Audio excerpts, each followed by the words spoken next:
You'd be surprised at what a lot of people overlook while hunting for a camp hosting job. And in the end, they either have a bad experience, lose money, or even the job itself. And in this video, we're going to tell you how to avoid that.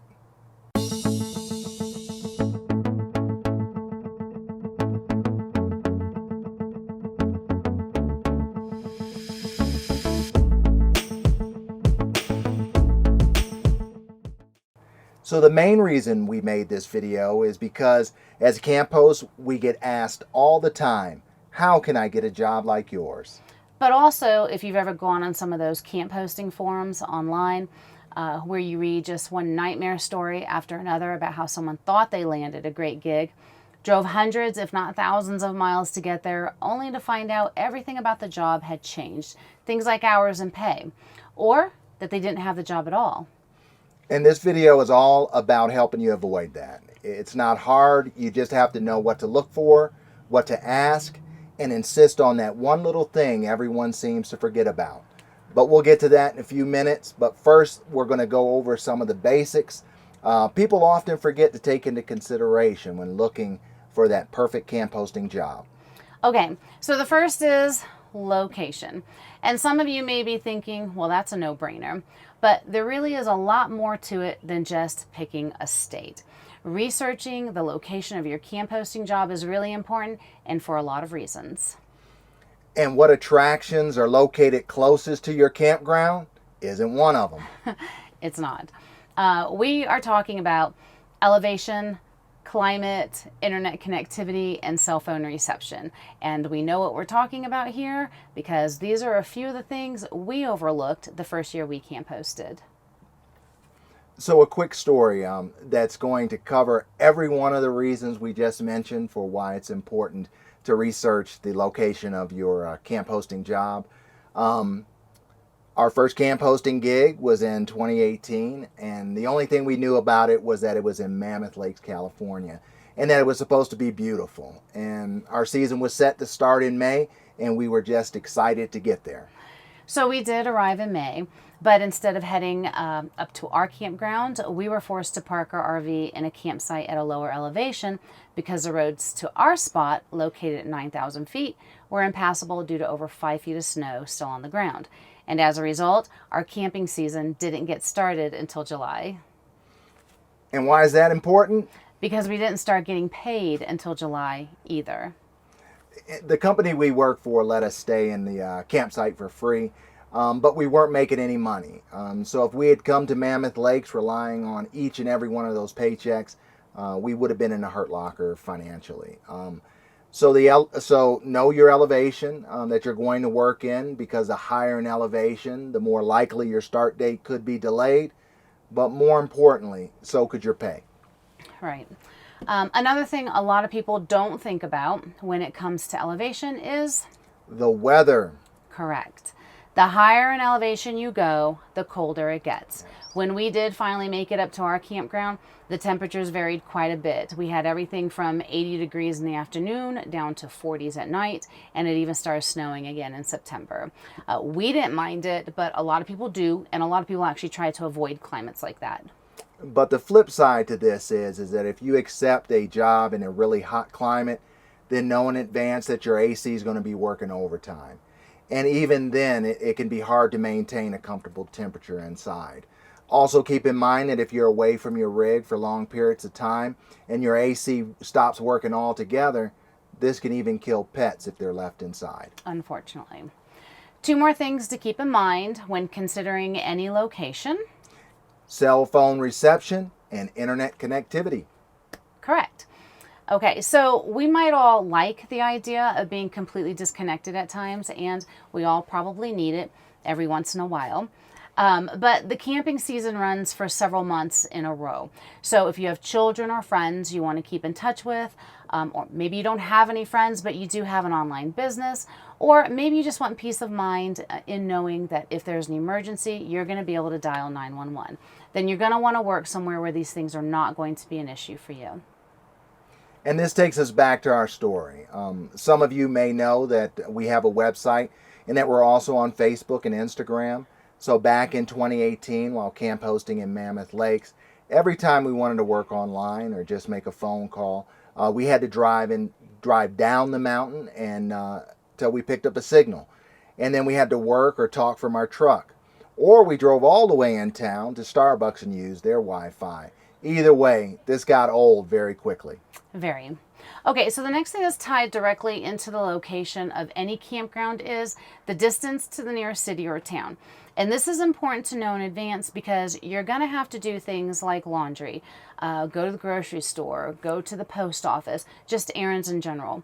But other things to consider are how far is the nearest hospital in case you have a personal emergency?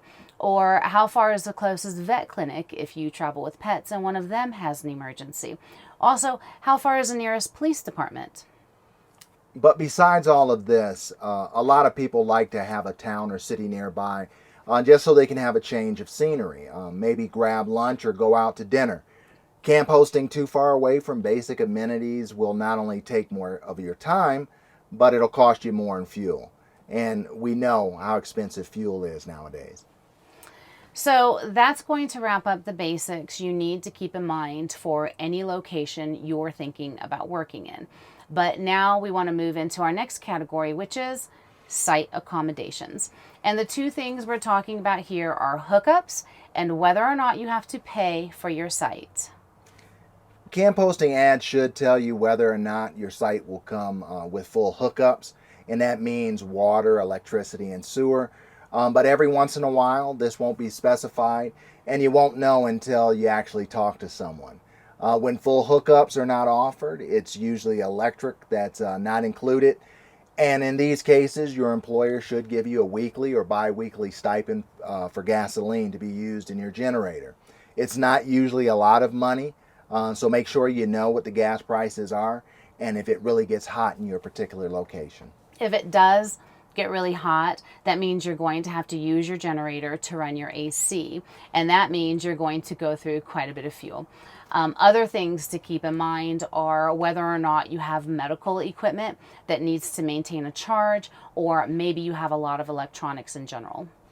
Obviously, not having electrical hookups can make a long-term or seasonal stay more inconvenient, and especially if you have to comply with the quiet hours in your campground.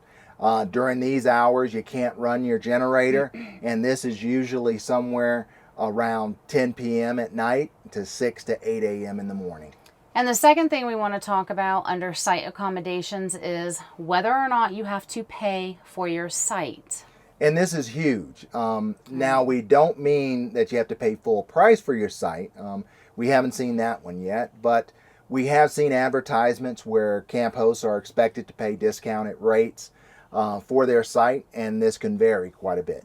Right. So depending on the amount of hours you're putting in, how much you're being paid, and the type of work you're expected to do, some of these jobs, in our opinion, aren't really worth it. So if you find yourself interested in a job that's going to charge you back a fee for your site, make sure you ask for all the specifics and then crunch the numbers before you accept it. So moving on. Let's talk about your freedom. Okay, this one might seem a little strange, but if you watched our last video, camp hosting, the pros and cons, then you know that as a camp host in some parks, you're never really ever off duty. In reality, you'll probably be working more hours than you're being paid for. How many more, though, is really dependent on the size of your campground and its location. And this next one might shock you, but believe it or not, there are some employers out there who don't allow their camp hosts to leave the premises during their work week. And this means exactly what you think it does. You can't leave the campground. Now, there may be some people out there that have worked for a campground with this rule, and it's not a big deal to them, but we would never consider this. As far as we're concerned, if you want to control our time 24 hours a day, 5 days a week, then you're going to have to pay us for it. Yes, sir. Okay. Now for that one little thing that everyone should insist on, but so many people seem to forget about. It's 4 words. Get it in writing. This might seem like standard procedure for any job offer, but you would be surprised at the amount of campgrounds that actually hire without contracts in place, and then they have the freedom to renege on everything previously discussed. So any professional establishment should and will have a contract outlining your hours, your pay, site accommodations, stipends, rules, your obligations, all that good stuff. If they don't, you might want to seriously reconsider working for them, or you might find yourself on one of those camp hosting forums writing about your own nightmare story. And we've read quite a bit, and they're not good at all. Right. But we're not done yet. Other things that you need to know before accepting a camp hosting job are Dog breed restrictions. number of pets you're allowed to have. Do you need to bring a computer? Some camp hosts collect camping fees, and some camp hosts have to do daily and or weekly books. If this is the case for you, you may need a computer. If the ad doesn't specify, make sure you ask if you need to have one or if it'll be provided. Will you need a generator? Remember the gasoline stipend that we talked about earlier for those camp hosts that don't have electrical hookups? Again, if it's not specified in the ad, ask if you need to have your own generator or will it be provided. Can you camp host in a tent? There actually are campgrounds that allow it. Most don't. Most of them require self-contained units, but ask. Does your RV make the cut? A lot of employers will ask for a description and a photo of your RV because they're looking to see if it's too old, if it's too beat up, or if it's too whatever. So if they ask you for a picture, just know this is probably why. And now that you know what to take into consideration and what questions to ask, if you still want to be a camp host, check out the links on the sidebar of our website, thetincantravelers.com, where you'll be able to search for camp hosting jobs until your hearts are content, but also other work camping jobs as well. You can also check out our blog posts on some of our camp hosting gigs for a more personal account of our experiences. And don't worry if you've already forgotten our web address, because it will be listed in the description below. So we hope you found this video helpful. It's the third and last episode, for now anyway, of what we're calling our camp hosting mini-series. So don't forget to check out the other two. Feel free to leave any questions in the comments and we'll get back to you. And don't forget to give this video a like, subscribe to our channel, and hit the notification button so you don't miss our next video. And until next time, we'll catch you down the road. Thanks for watching. Bye. Take care now. And insist on that one little thing everyone seems to forget about. And we'll get to that in a minute. But first, you'll let us go over some of the basics people... But first, you'll let us go over some... inside your rig. So if you're going to be gone for long periods of time from your RV and your AC stops working altogether, yeah, Shimano. You weren't doing too good either. But